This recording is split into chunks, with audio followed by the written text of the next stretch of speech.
On the battlefield, every frame means faster reactions, sharper aim, and a better chance to survive. In this video, I'll show you all the settings that actually make a difference, from shadows to DLSS, plus optimized settings for both low-end and high-end PCs. I'll start the video with the heaviest and most important settings and work my way down to the less important settings. Let's get started.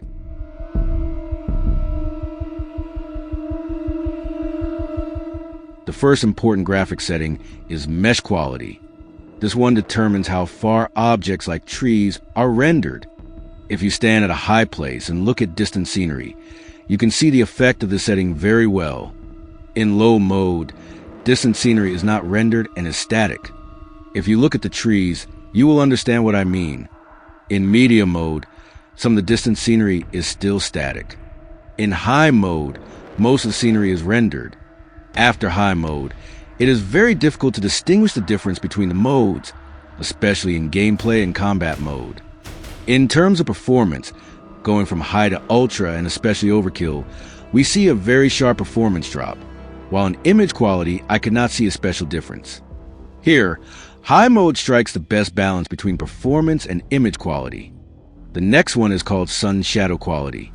This one not only causes drastic visual changes in open areas, but also has a huge impact on the frame rate. The low mode has poor quality shadows and low resolution. In the medium mode, the shadows become a little clearer. In the high mode, the resolution of the shadows reaches an acceptable level. After the high mode, you need to use a magnifying glass to distinguish the difference between the shadows. In terms of performance, the best mode is the high mode, which provides speed and quality at the same time. If you have a very powerful graphics card, you can even try the ultra mode, which produces very high quality shadows. I do not recommend the overkill mode at all, because it causes a 12% performance reduction without making any significant changes in image quality, which is not a small amount. The next setting is volumetric fog. This one determines the clarity of the volumetric fog. Comparing the modes, you will quickly notice that low mode has very low clarity. Ultra mode has excellent clarity and high mode is somewhere in between. In battles and gameplay, you will hardly notice the quality of the setting. For this, I recommend high mode, which has only a 2% performance drop. Ultra mode is not recommended due to a 10% performance drop.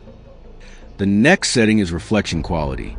This one adjusts the quality and sharpness of cube map reflections. Cube map reflections are an old technique for creating reflections that modern graphics cards can easily handle. Even at the highest graphics settings, there is no noticeable performance drop. Of course, you may see a slight performance drop in other scenes at high settings, but it will definitely be negligible. Here, I recommend high. Screen space reflections. This one controls the resolution of SSR reflections. Off mode causes a significant drop in image quality and is not recommended at all. You will only notice the difference between low and high mode when comparing images side by side. Otherwise, the differences are not noticeable at all. In terms of performance, going from off to low drops the frame rate by 4%, and going from off to high drops the frame rate by 10%. Low is recommended for reflections. The next most demanding setting is screen space AO and GI. This setting includes 3 modes: off GTAO and SSGI. In off, surfaces have no shadows or details, which causes a fairly severe drop in quality, especially in indoor environments. You can only notice the difference between GTAO low and GTAO high by comparing images side by side. The strange thing is that although SSGI mode is more demanding than GTAO, it does not improve image quality much in practice, and in some scenes it even has worse quality than GTAO. SSGI mode is neither visually satisfying nor in terms of performance. Going from GTAO high to SSGI low, we see a 14% performance drop, and going from SSGI low to SSGI high, we see a 12% frame drop, which is very severe. Here, I recommend GTAO high, which, along with acceptable quality, has a performance drop of only 2%. The next setting is local light and shadow quality. Local light quality determines the distance from which light sources are displayed. In low mode, light sources are not visible in the distance. which is visible when you go to high. Overkill mode is no different from high. This setting also determines the quality of environmental shadows. In low mode, shadows have very little clarity, which becomes clearer when you go to high and ultra modes. In terms of performance, there's almost no difference between the three modes.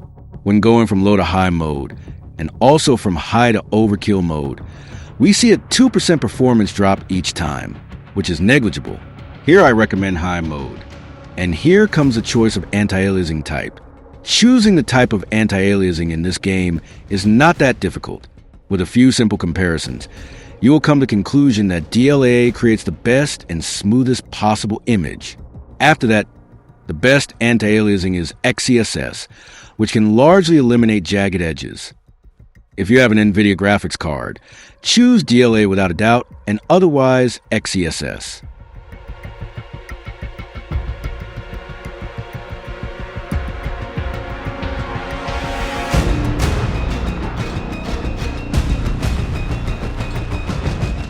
Of course, having the best and smoothest image is not free. By enabling DLAA, performance drops by 25% compared to TAA, which is really high. Whether you enable DLAA or not depends more on the class of your graphics card than on the image quality. As a starting point, you should enable at least TAA. Terrain quality. This setting controls natural landscapes and ground surfaces. As you go from low to medium and high, the detail gradually increases, but the increase in detail is not so much that it is easily noticeable. To see the differences, you have to take screenshots of static scenes and compare them. Otherwise, you will not notice the changes. In terms of performance, there's almost no difference between the highest and lowest settings. For this one, I recommend high mode. Texture filtering. This one adjusts anisotropic filtering. Visually, there is no difference between low and high. The only noticeable change is when you go from high to ultra. Performance-wise, there is no difference between the modes. Overall, this setting is not very demanding. I recommend ultra for this one. And now it's time for the texture settings. Here, the only difference is between low and high, and there is no significant difference visually between the other modes. Going from low to high increases the resolution of textures and text significantly, and also increases the graphics memory consumption. This is one of those settings that you should be very careful with, especially if you have an 8 GB graphics card. In terms of performance, there is no difference between the four modes, but in terms of memory consumption, the difference is very large. Going from low to high increases memory consumption by approximately 1 GB. And in other modes, the memory consumption is around 7.5 GB. Since I am testing with RTX 3050 graphics card, and this card only has 8 GB of memory, I can't test the amount of memory consumption above 8 GB. To summarize, for 8 GB graphics cards, you should set the texture quality to low. And for cards with more than that, you can use higher settings. The next item is shadow filtering, which includes two modes, PCF and PCSS. The first produces soft shadows, and the second produces sharper shadows. This setting has no effect on most shadows, and you will only see its effect in some game scenes. In terms of performance, there is almost no difference between these two modes, and switching from PCF to PCSS mode only causes a 3% frame drop. Here, PCSS mode is recommended.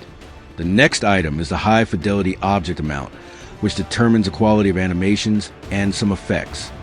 Visually, there is no difference between low and medium. By going from medium to high, you can clearly see the addition of some effects. By going from high to ultra, the amount of dust increases. In general, the best mode is high. In terms of performance, if you put the four modes together, the performance difference is only 3%. Of course, this is when the processor is under pressure because this setting is processor-centric rather than graphic-centric. Post-process quality. This one controls overall quality of post-process effects like depth of field, bloom, and motion blur. According to my tests, even at the lowest settings, none of these effects are disabled, and changing the settings only changes their quality. In terms of performance, the highest settings are no different from the lowest settings. Here, I recommend high mode. And here the review of the important game settings ends. Of course, there are a few graphic settings that I have not reviewed because they did not have a big impact on the game's performance. These settings include undergrowth quality, effects quality, lighting quality, chromatic aberration, vignette, and film grain. About future frame rendering, because this setting increases input lag, and input lag is not good for a multiplayer game at all. So it's better to turn it off. And these are the optimal settings for optimal video game Battlefield 6.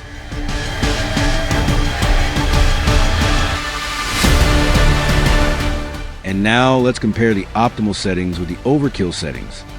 By going from overkill settings to optimal, the frame rate increases from 33 to 53, which represents a 60% performance increase. With such performance increase, you can get a frame rate close to 60 in most scenes on the RTX 3050, and if you have more powerful graphics than this, you can easily get more than 60. This speed increase is while the game's graphics remain almost untouched, and it is really difficult to distinguish between the two modes. I hope you enjoyed this video. And here we come to the end of this long video. If you liked the video, be sure to like it and share it with your friends, and subscribe to the channel to be the first to know about new videos. If you have any comment about the video, share them with me in the comments section,